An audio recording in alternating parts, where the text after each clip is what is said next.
Hello everybody, this is Digraj Singh Rajput. Welcome to magnet brains. इस video में हम क्या पढ़ने वाले हैं?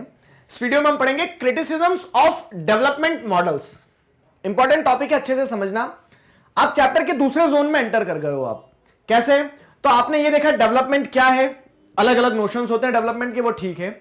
लेकिन जब आप उस डेवलपमेंट को परस्यू करते हो तो आपके सामने चैलेंजेस आते हैं, जो हमने पिछले वीडियो में देख के आए कि जैसे हम जब आजाद हुए, हम और हमारे साथ में जो दूसरे कह सकते हैं अंडर डेवलप्ड और डेवलपिंग नेशंस जो आजाद हुए, ठीक है, जिनके सामने चैलेंज क्या था कि आप कैसे अपने देश की गरीबी खत्म करोगे, लिटरेसी खत्म करोगे, माल नरिशमेंट खत्म करोगे और अपने आप को डेवलप करोगे। तो अब क्या है कि आपने एक गोल देखा है, अब उस गोल तक पहुंचने के लिए आपको एक प्लान बनाना पड़ेगा ना। तो वो प्लान क्या है? वो अलग अलग डेवलपमेंटल मॉडल्स हैं। तो आपने डेवलपमेंट को अपना गोल बना लिया, अब वहां तक जाओगे कैसे? तो अलग अलग डेवलपमेंटल मॉडल्स सबने अडॉप्ट किए। और अधिकतर जो अंडर डेवलप्ड डेवलपिंग नेशंस थे, उन लोगों ने क्या मॉडल अडॉप्ट किया था? तो उन लोगों ने मॉडल यह अडॉप्ट किया कि वो अपने लेवल ऑफ डेवलपमेंट को मैच करेंगे वेस्टर्न कंट्रीज के लेवल ऑफ डेवलपमेंट के साथ में। यहां तक कि हमारी कहानी पहुंच चुकी है, मतलब मैंने आपको इतनी चीजें समझा दी है। अब देखो क्या है, अब जो भी हमने तरीका इस्तेमाल किया, ठीक है, कि हम ऐसे डेवलप हो जाएंगे और will match with the developmental level of western countries in this way, तो उसके चलते क्या होता है? उसके चलते जो क्रिटिक्स थे, ठीक है, जिन लोगों ने देखा कि कंट्री कहां तक जा पा रही है, कहां तक नहीं जा पा रही है, हमारे प्लान्स कितने सक्सेसफुल हो पा रहे, नहीं हो पा रहे, तो उस हिसाब से जो कमियां रह गई उनमें, तो उन कमियों को क्रिटिक्स ने क्रिटिसिज्म की तरह लिया, ठीक है। मतलब क्रिटिक्स ने क्या किया? उस चीज को बताया कि यार देखो, ये डेवलपमेंटल मॉडल में ये कमी है। आगे समझ में? तो हम इस वीडियो में वही देखने वाले हैं कि what are the various criticisms of development models.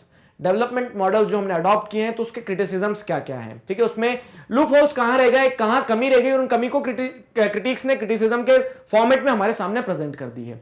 आगे ना समझ में? तो ये पूरी चीजें जो है, मतलब जो मैंने आपको अभी तक कहानी बताई है, अभी तक जो समझाया, लेक्चर दिया, वो आप उससे रिलेट कर पाओगे कि टॉपिक में हम आगे क्या पढ़ने वाले हैं।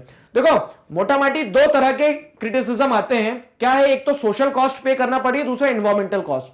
तो जो सोशल कॉस्ट है डेवलपमेंट का, वो इस वीडियो में मैं आपको समझाने वाला हूं। क्लियर हुआ? चलो देखते हैं। तो क्रिटिसिज्म ऑफ डेवलपमेंट, तो क्रिटिक्स क्या कहते हैं? They pointed out that the kind of development models which have been adopted in many countries has proved very costly for the developing countries। जैसे हमने एक डेवलपमेंटल मॉडल अडॉप्ट किया, जिसमें हमने क्या तय किया? जिसमें हमने तय किया कि हम हैवी इन्वेस्टमेंट करेंगे डैम कंस्ट्रक्शन में, पब्लिक सेक्टर यूनिट्स में, मॉडर्नाइजिंग ऑफ एग्रीकल्चर, इन सारी चीजों में हम पैसा लगाएंगे।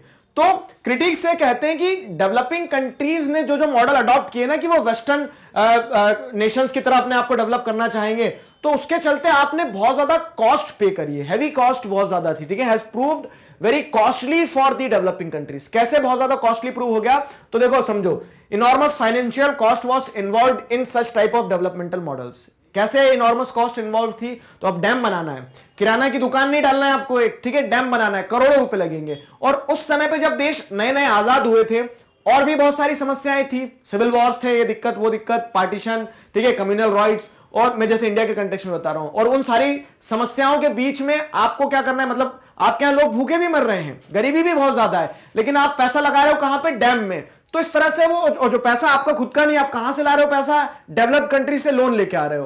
तो उसी चीज को पॉइंट आउट करते हुए क्रिटिक्स क्या कहते हैं कि जो डेवलपमेंटल मॉडल्स अडॉप्ट किए गए थे, those models involved enormous financial cost, और उस फाइनेंशियल कॉस्ट के चलते that financial cost put many countries into long term डेप्ट, ठीक है, लॉन्ग टर्म डेप्ट मतलब कर्ज में डाल दिया। अब जरा कहानी को समझ लो, कर्ज में किसने किसको डाल दिया।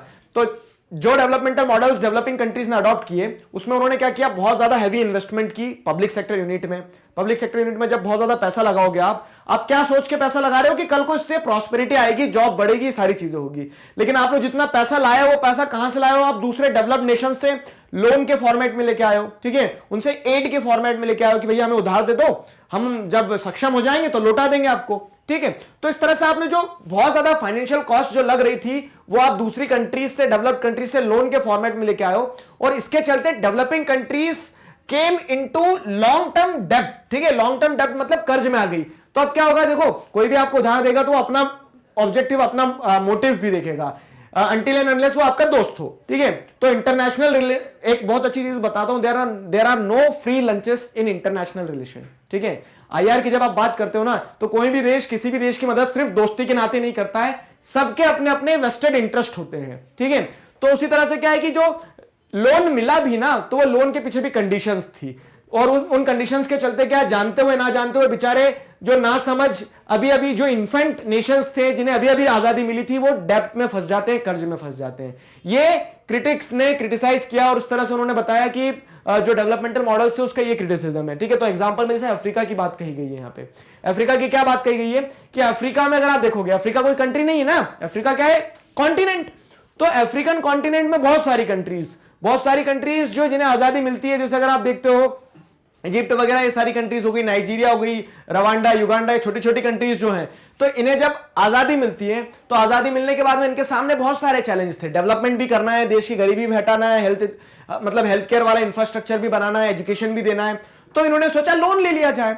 अब जब ये वेस्टर्न कंट्रीज के पास में गए तो वेस्टर्न कंट्रीज ने अफ्रीकन कंट्रीज को कॉलोनी बनाया ही क्यों था पता है? ऐसा नहीं कि घूमने फिरने के लिए बनाया था, कॉलोनी बनाया ही इसलिए था क्योंकि इनके पास में रिसोर्सेज, नेचुरल रिसोर्सेज बहुत ज्यादा है। अब ब्रिटेन क्या है, हरियाणा बराबर का है छोटा सा, ठीक है, उसके पास में क्या नेचुरल रिसोर्सेज, आजू बाजू समुद्र से घिरा हुआ है, जिस दिन सी लेवल बढ़ेगा तो उस दिन डूब जाएंगे पूरे। लेकिन उन्होंने देखा कि अब अपने डेवलपमेंट के लिए आयरन, स्टील, पेट्रोलियम, ये सारी चीजें लगेगी, कहां से आएगी, अपने पास तो जमीन है नहीं। तो उन्होंने सोचा कॉलोनीज से हम वो सारी चीजें ले ले। अब जब कॉलोनियलिज्म खत्म हो गया, आजादी मिल गई इन देशों को, तो अब वो एक्सप्लॉइट नहीं कर सकते थे। लेकिन जब ये देश फिर से गए, ठीक है, जब अंडर डेवलप्ड डेवलपिंग कंट्रीज फिर से गई लोन मांगने, तो उन्होंने अपना इंटरेस्ट जोड़ दिया, बोलते कि चलो लोन दे देंगे लेकिन हम आपके यहां से क्या करेंगे, ऑयल एक्सप्लॉइट करेंगे। ठीक है, तो यही सारी चीजें जो मैं आपको अभी आगे और बताऊंगा एक स्टोरी में, क्लियर। तो उस तरह से जैसे नाइजीरिया वगैरह है, तो इन देशों को बहुत सफर करना पड़ रहा है, आज भी सफर करना पड़ रहा है इंडिपेंडेंस मिलने के बाद भी। तो क्रिटिक्स जो है वो यही कहते हैं कि ये जो डेवलपमेंटल मॉडल्स अडॉप्ट किए थे, जिसमें आपने हैवी इन्वेस्टमेंट किया, लोन्स लिए, तो वो क्या है, आपको लॉन्ग टर्म डेब्ट में फंसा देगी। और बहुत सारे नेशंस आज भी फंसे हुए हैं, जैसे बहुत सारे African Nations. The gains in terms of growth have not been commensurate and poverty and diseases continue to plague the continent। ठीक है, तो अफ्रीका के कंटेक्स्ट में ये कहा गया है कि जो गेन्स हुए हैं इन टर्म्स ऑफ ग्रोथ, मान लो आपने लोन लेके कुछ ग्रोथ कर भी लिया, आपने रोड बना लिया है, आपने क्या कर लिया है, ब्रिजेस बना लिए हैं, तो वो जो गेन्स है ना, वो गेन्स कॉम्पिटेबल नहीं है, दोस गेन्स हैव नॉट बीन कॉमनसरेट। ठीक है, मतलब उसके बराबर नहीं है जितना आपको लॉस हो रहा है। क्यों? क्योंकि पॉवर्टी और डिसीजेस जो हैं, आप देखोगे तो अफ्रीकन कंट्री में आज भी भुखमरी है। ठीक है, बहुत सारे अफ्रीकन नेशंस ऐसे हैं जहां पे आज भी गरीबी है, लोग माल नरिश्ड है, आज भी खाने को नहीं मिल रहा है। ठीक है, तो poverty and diseases continue to plague the continent. तो इस तरह से बताया गया है, मतलब क्रिटिसाइज किया गया है कि डेवलपमेंटल मॉडल सक्सेसफुल नहीं है। क्यों? क्योंकि आपने जो चीज सोच के डेवलपमेंटल मॉडल अडॉप्ट किया था कि कंट्री में प्रॉस्पेरिटी आएगी, प्रॉस्पेरिटी सिर्फ डैम बना देने से, रोड बना देने से नहीं आ जाएगी ना, वहां के लोग आज भी परेशान हैं। ठीक, इंडिया में खैर केस अलग हो जाता है, इंडिया में हमने डेवलपमेंटल मॉडल्स को धीरे धीरे लिबरलाइज भी करते चले गए, ट्विक भी करते चले गए, चेंज भी करते चले गए ना, तो उसके चलते इंपैक्ट कुछ और देखने को मिलता है। डेवलपमेंट है भी और इनइक्वालिटीज भी है, चैलेंजेस भी है। और डेवलपमेंट वही मैंने आपको बताया कि जैसे पीस एक मूविंग टारगेट था ना, पिछले चैप्टर में आपने पढ़ा था, उसी तरह से डेवलपमेंट भी एक मूविंग टारगेट है। आज आप एक चीज अचीव करोगे, कल आपके लिए दूसरा चैलेंज खड़ा रहेगा। ठीक है, तो यहां पे क्या है, एक तरह से कंटिन्यू लेवल बढ़ते रहते हैं इस गेम के। क्लियर? चलो, तो ये समझ में आया क्रिटिसाइज क्यों किया गया। तो अब जो क्रिटिसिज्म है, तो मेनली मैंने आपको बताया जो कॉस्ट पे करना पड़ी डेवलपमेंट के लिए, वो दो मेन पॉइंट ऑफ क्रिटिसिज्म है। सोशल कॉस्ट जो हम पे कर रहे हैं डेवलपमेंट के लिए, और दूसरा जो इन्वायरमेंटल कॉस्ट हम पे कर रहे हैं डेवलपमेंट के लिए। अब सोशल कॉस्ट क्या है, इन्वायरमेंटल कॉस्ट क्या है, दोनों समझो। ठीक है, तो इन्वायरमेंटल कॉस्ट जो है डेवलपमेंट की, वो हम नेक्स्ट वीडियो में पढ़ने वाले हैं। सोशल कॉस्ट फॉर डेवलपमेंट जो है, ठीक है, जो हमने डेवलपमेंट तो कर लिया, लेकिन डेवलपमेंट के बदले में जो हमने पे किया है, ठीक है, जो डेवलपमेंट के बदले में हमने पे किया है, वो सोशल कॉस्ट क्या है, वो मैं आपको समझाता हूं। दी सोशल कॉस्ट ऑफ डेवलपमेंट। ठीक, देखो हर चीज क्या है, मैंने आपको जैसे बताया, हर चीज एक प्राइस से आती है। आप अगर मान लो आज क्या कर रहे हो, आज आप बहुत अच्छे से पढ़ रहे हो, क्लास 11th में आप टॉप कर रहे हो ना, तो आप उसके लिए एक प्राइस पे करते हो। क्या प्राइस पे करते हो कि आपने हो सकता है पार्टीज छोड़ी हो, आपने हो सकता है कि जो अपने फ्रेंड्स के साथ में आउटिंग्स वगैरह है वो छोड़ी हो। तो हर चीज के लिए आदमी को प्राइस पे करना पड़ता है। वैसे ही आप जब डेवलपमेंट को, मतलब आपके डेवलपमेंटल मॉडल के चलते आप कुछ ऑब्जेक्टिव को अचीव कर रहे हो ना, तो आप कुछ ना कुछ प्राइस पे कर रहे हो। तो वो जो सोशल कॉस्ट है डेवलपमेंट की, वो क्या है। अब देखो, सोशल कॉस्ट सोशल साइंस से मत रिलेट कर लेना। सोशल कॉस्ट मतलब सामाजिक स्तर पे आपको क्या पे करना पड़ रहा है। ठीक है, आपकी जो सोसाइटी है उसमें आपको क्या पे करना पड़ रहा है। तो the model of development adopted by India and other developing countries, तो जो इंडिया और जो दूसरी डेवलपिंग कंट्रीज ने डेवलपमेंटल मॉडल अडॉप्ट किया ना, तो that developmental model had high social cost. High social cost में कैसे, तो देखो, a large number of people have been displaced from their homes and localities due to the construction of big dams, industrial activities and mining activities. अब जैसे देखोगे तो हमारा जो डेवलपमेंटल मॉडल था, हमारे डेवलपमेंटल मॉडल में हमने किस चीज पे फोकस किया, किस चीज पे एम्फसाइज किया? तो हमने फोकस किया, एम्फसाइज किया कि हम बड़े बड़े डैम्स बनाएंगे, ठीक है, हम बड़ी बड़ी इंडस्ट्रीज लगाएंगे, हम माइनिंग करेंगे, रिसोर्सेज एक्सट्रैक्ट करेंगे और पैसा कमाएंगे और देश में फिर टिकलिंग डाउन इफेक्ट होगा। बहुत बढ़िया, ताली बजाओ, मिठाई मिठाई बंटवाओ। लेकिन आपको यह भी देखना पड़ेगा कि इसके बदले में आप पे क्या कर रहे हो, ठीक है, इसके बदले में जो कॉस्ट आपको इनकर करना पड़ेगी वो क्या है। तो यहां पे वही बताया गया कि हमारे डेवलपमेंटल मॉडल ने एक सोशल कॉस्ट पे करी है। अब डैम बनाओगे तो थोड़ी कि लोग वहां पे तैरता हुआ घर बना लेंगे, बोट हाउस बनाएंगे उसके ऊपर, लोग जो वहां रह रहे हैं उनको हटाना पड़ेगा आपको, ना तो हम एक्वामैन है, ठीक। तो उस केस में क्या होता है, large number of people have been displaced, displacement बहुत ज्यादा हुआ। विस्थापन की जो समस्या है ना वो बहुत बड़ी रही है इनिशियल लेवल पे, जो डिस्प्लेसमेंट हुआ, एक जगह से उठा के दूसरी जगह लोगों को पहुंचा दिया। तो यहां पे सिर्फ आप ऐसे मत देखो कि पहले यहां रहते थे अब वहां रह लेंगे, सर क्या डिफरेंस आया। बात सिर्फ ट्रांसफर की नहीं है या फिर बात सिर्फ डिस्प्लेसमेंट की नहीं है, बहुत सारी चीजें हमने खोई है। उसके साथ साथ में हमारी सोसाइटी इन जनरल ने एक बहुत महंगा कॉस्ट पे किया है उस चीज के लिए, ठीक है। हमारी सोसाइटी ने एक बहुत बड़ी सोशल कॉस्ट पे की है। कैसे क्या पे की है वो समझाता हूं मैं आपको, ठीक है। जो डिस्प्लेसमेंट हुआ ना, तो इस डिस्प्लेसमेंट के चलते जो लोग एक जगह से दूसरी जगह मूव करना, they suffered loss of livelihood and increased empowerment, ठीक है। तो यहां पे क्या हुआ है कि जो लोग डिस्प्लेस हुए वो डिस्प्लेस तो हुए, लेकिन अब दूसरी जगह जाएंगे तो ऐसा थोड़ी उनकी रेड कारपेट एंट्री होगी कि आइए बस आपके लिए काम रखा था। यहां पे उन्होंने अपना क्या कर दिया, जो काम धंधा जो भी सब कुछ था वो यहां से छोड़ के उन्हें दूसरी जगह नया जीरो से स्टार्ट करना पड़ेगा, ठीक है। जरूरी नहीं कि वहां उनके लिए पॉजिटिव ही हो सारी चीजें, तो तरह तरह के चैलेंजेस आएंगे सामने, क्लियर। तो फॉर एग्जांपल, जैसे एक एग्जांपल बहुत अच्छा दिया है कि मान लो कि एक एग्रीकल्चरल कम्युनिटीज जो रह रही थी किसी एक स्पेसिफिक रीजन में, अब क्या हो रहा है, if a rural agricultural communities are displaced from their traditional occupation and region. तो अब क्या होता है कि रूरल एग्रीकल्चरल कम्युनिटी है, वो मान लो ये हमारा कंट्री है, ठीक है, अभी हमारा देश है। अब यहां पे जैसे आप देखते हो तो सरदार सरोवर डैम बन रहा है, ठीक है, अभी बताऊंगा मैं आपको, बन गया, अब तो ऑपरेशनल है, ठीक है। तो सरदार सरोवर डैम जो है, जब ये डैम बना होगा तो जो लोग यहां रहते थे, अब डैम उनके ऊपर थोड़ी ना बना दोगे आप, उन्हें डिस्प्लेस करोगे तो वो लोग वहां से हटेंगे। अब क्या हो रहा है कि वो एग्रीकल्चरल कम्युनिटीज थी, वहां पे बहुत ज्यादा खेती वेती करते थे अपने हिसाब से, मालवा क्षेत्र जो है, मालवा क्षेत्र के लोग थे, मजे में रहते थे, ठीक है, अपना काम धंधा चल रहा था उनका। लेकिन अब उन एग्रीकल्चरल कम्युनिटीज को क्या करना पड़ेगा, उनके ट्रेडिशनल ऑक्यूपेशन से, उनके ट्रेडिशनल रीजन से, जहां उनकी पुरखे रही होगी, वहां से उन्हें हटाया है आपने, ठीक। अब उन्हें हटाया तो उससे क्या होता है, लॉस ऑफ लाइवलीहुड देखने को मिलेगा, ठीक है, कि उनका काम धंधा तो सब छूट गया, अब नई जगह जाके जीरो से स्टार्ट करना होगा। Swelling the large number of urban and rural poor, ठीक है। अब क्या होगा कि ये जो लोग हैं ना, अगर मान लो ये क्या हो रहा है कि दूसरी जगह जाएंगे, शहरों में चले गए, तो मैंने वही कहा कि कोई इनकी रेड कारपेट एंट्री नहीं हो रही वहां पे, इनका कोई ऐसा नहीं है कि बस इसी चीज के लिए तो रुके थे कि कब डैम बनेगा और हम शहर में आएंगे, ठीक। वो मजबूरी में आए हैं, पैसे की कमी होगी, समस्याएं होगी, लाइफस्टाइल अलग होगी, ठीक है, उनके पास कोई काम नहीं होगा। आप शहर में आपके छत पे खेती करेंगे नहीं ना, तो उस सेंस में क्या है कि उन्होंने लाइवलीहुड खो दी है।